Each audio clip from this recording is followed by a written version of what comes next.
¿Alguna vez has recibido algo que parecía demasiado bueno para ser verdad? Juan jamás imaginó que una simple herencia de un pariente desconocido le traería una cadena de desgracias. Una herencia que no era otra cosa que el inicio de su propia perdición. Todo comenzó con un viejo baúl. Al abrirlo, desató algo mucho más oscuro de lo que podía imaginar. Juan es un hombre común que vive solo y trabaja en una oficina. Un día, recibe la inesperada noticia de que un pariente lejano, de quien nunca había oído hablar, falleció y le dejó una herencia. Al ir a recibirla, lo único que encuentra es un antiguo baúl de madera, tallado con símbolos extraños. Los familiares y conocidos lo miran con recelo y le advierten que nunca abra el baúl.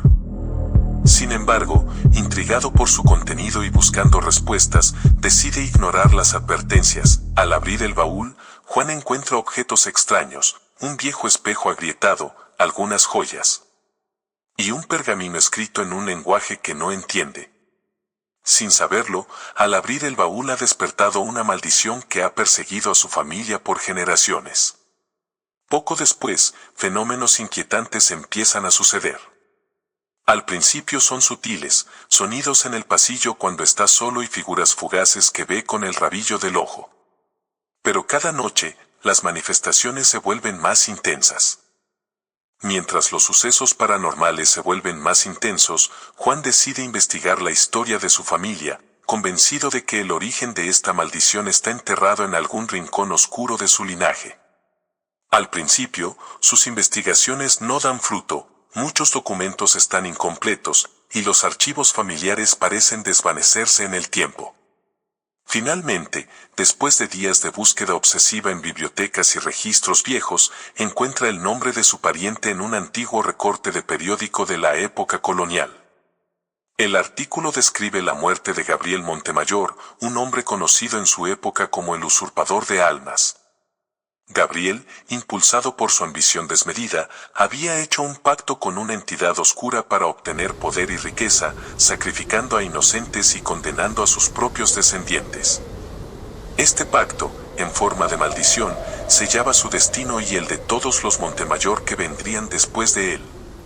La historia de Gabriel se hunde en tragedias aún más oscuras. Traicionó a su propia familia, entregando a su esposa e hijos al mismo espíritu vengativo al que había jurado lealtad, todo para evitar su propia condena. El baúl que dejó como herencia contenía objetos que pertenecieron a esos familiares sacrificados. En particular, el espejo agrietado fue el último objeto que su esposa miró antes de desaparecer para siempre. A medida que Juan descubre estos detalles, comienza a tener visiones en las que ve a Gabriel observándolo desde la oscuridad, una figura demacrada y de ojos hundidos que susurra en un lenguaje ininteligible. Siente que su pariente lo persigue, susurrándole al oído, como si estuviera recordándole que es su deber cumplir con el pacto. Una noche, Juan tiene un sueño espantoso. Está en el mismo lugar donde Gabriel vivió y sacrificó a su familia, rodeado de sus fantasmas. Ve a la esposa de Gabriel, de pie junto al baúl, con una expresión de dolor profundo en su rostro, señalando el espejo. El suelo está manchado de sangre, y los lamentos de los hijos de Gabriel llenan la habitación. Al despertar, Juan entiende que el peso de esta maldición se arrastra desde siglos, y que él es el último descendiente que puede ponerle fin, o enfrentarse al mismo destino que sus antepasados. Con un nudo en el estómago, Juan siente que su propia vida es solo otro sacrificio para saldar la deuda de Gabriel. El terror se mezcla con una profunda tristeza. Al mirar el baúl, comprende que este objeto, lejos de ser un símbolo de riqueza, es la herencia de una tragedia que nunca debió suceder. Desesperado y al borde de la locura, Juan decide buscar ayuda fuera del mundo racional.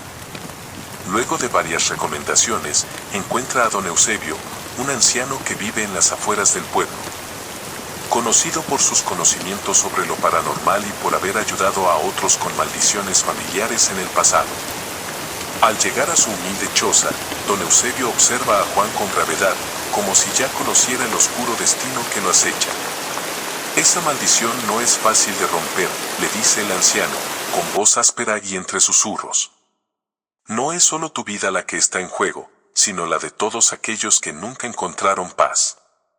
Don Eusebio le explica que la única manera de liberarse es devolver el baúl al lugar donde se hizo el pacto y realizar un ritual de purificación que requerirá un sacrificio.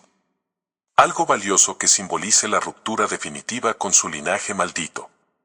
Juan siente un peso en el pecho al escuchar estas palabras. Aunque sabe que su propia vida está en juego, también comprende que para terminar con la maldición deberá renunciar a cualquier conexión con su familia y, en cierto sentido, a sí mismo. Con el baúl en el maletero de su coche, Juan emprende el viaje hacia el pueblo remoto donde Gabriel vivió y cometió sus crímenes. Durante el trayecto, tiene visiones cada vez más intensas. El rostro de su antepasado Gabriel aparece reflejado en el retrovisor, susurrando y riendo con una expresión burlona y triunfante. En una ocasión, el coche se apaga inexplicablemente en medio de la nada, dejándolo solo y a oscuras. El ambiente está cargado de una opresión indescriptible, como si algo intentara detenerlo. Con el corazón latiendo a mil, Juan reza, prometiendo que no permitirá que su alma quede atrapada en la misma maldición. Finalmente, llega al antiguo y abandonado caserón de Gabriel, un lugar lúgubre y en ruinas que se mantiene en pie como un recordatorio de los horrores del pasado. Don Eusebio, que lo ha acompañado, le indica que debe colocar el baúl en el centro de la sala principal, sobre un círculo de sal y velas negras. Juan, con las manos temblorosas, obedece. El anciano comienza el ritual, entonando palabras antiguas que Juan apenas comprende. Al principio, parece que nada ocurre, pero, de repente, el aire se vuelve denso y frío.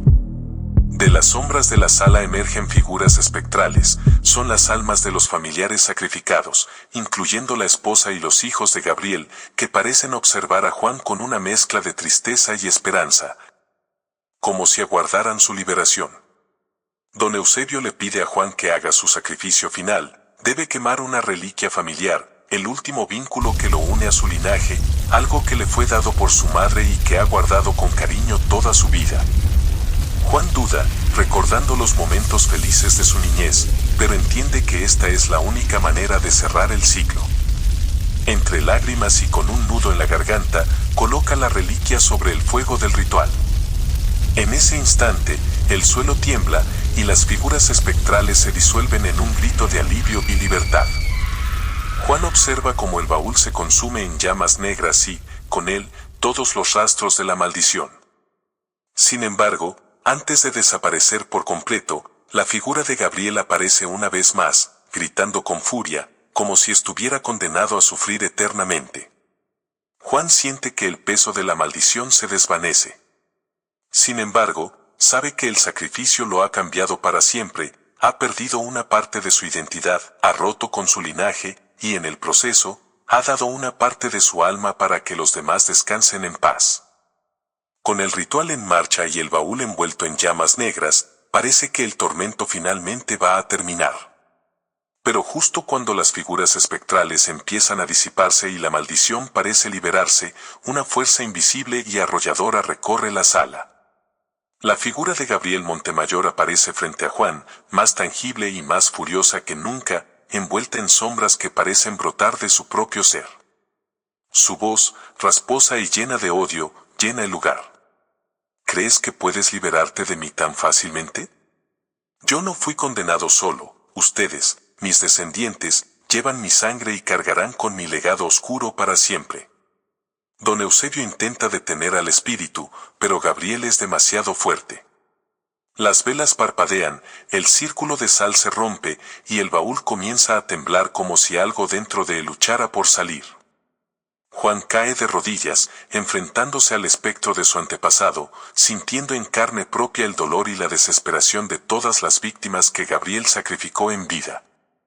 En un momento de pánico, Juan se da cuenta de que la maldición no solo ha sido una carga para él, sino que ha sido alimentada por el propio espíritu de Gabriel. Gabriel no quiere la paz, quiere que el linaje siga manchado y que todos los Montemayor lo sigan recordando. Con el corazón acelerado y su vida pendiendo de un hilo, Juan comprende que la única manera de vencer al espíritu es demostrar que él es diferente, que no cederá al odio y la ambición que arruinó a Gabriel. Con una valentía que no sabía que poseía, Juan se levanta, sosteniendo en alto la reliquia que acababa de sacrificar. En un grito desafiante, confronta al espíritu. Tú no eres mi familia. Mis manos no están manchadas de sangre como las tuyas, y aquí termina tu legado oscuro. Yo soy libre, y tú ya no tienes poder sobre mí. La figura de Gabriel lanza un último alarido de furia, sus sombras se retuercen, tratando de aferrarse a la reliquia, pero en ese instante, el fuego consume completamente el baúl. Las llamas se vuelven de un blanco cegador, iluminando toda la sala y envolviendo a Gabriel en una luz que lo desintegra lentamente, mientras él grita y suplica en vano. Finalmente, el silencio cae. Don Eusebio cae exhausto, pero sonriente, confirmando que la maldición ha sido rota para siempre. Sin embargo, Juan no sale de esa sala sin pagar un precio, siente una parte de sí mismo perdida, una grieta en su alma, como si llevara consigo un eco de todas las almas atormentadas por Gabriel. A pesar de que ahora está libre, sabe que la herencia que realmente le ha dejado su familia no es el baúl ni las riquezas, sino el recuerdo eterno de lo que la ambición puede destruir. Meses después, Juan se muda a un nuevo lugar, decidido a empezar de nuevo. Sin embargo, algunas noches siente una presencia débil, casi imperceptible, como si el espíritu de Gabriel intentara regresar. No es un regreso real, solo una memoria oscura que lo acompaña, recordándole el precio de haberse enfrentado a su propia sangre y la fortaleza que tuvo para liberarse. Así terminó la pesadilla de Juan, un hombre que, sin quererlo, desenterró el oscuro legado de su propia familia. Aunque la maldición fue rota, el precio que pagó lo cambió para siempre. No importa que tan lejos se mude, en las sombras más profundas de su memoria siempre queda la advertencia de Gabriel, un recordatorio de que el verdadero horror a veces yace en nuestra propia sangre. ¿Y tú, qué harías si heredases una maldición familiar? ¿Romperías el lazo, o te atreverías a enfrentar el legado oscuro de tus ancestros? Si esta historia te puso los pelos de punta y quieres conocer más relatos oscuros y malditos, suscríbete a Historias de la Oscuridad. Cada semana te traigo nuevas leyendas y relatos que te harán mirar de nuevo lo desconocido. No querrás perdértelo.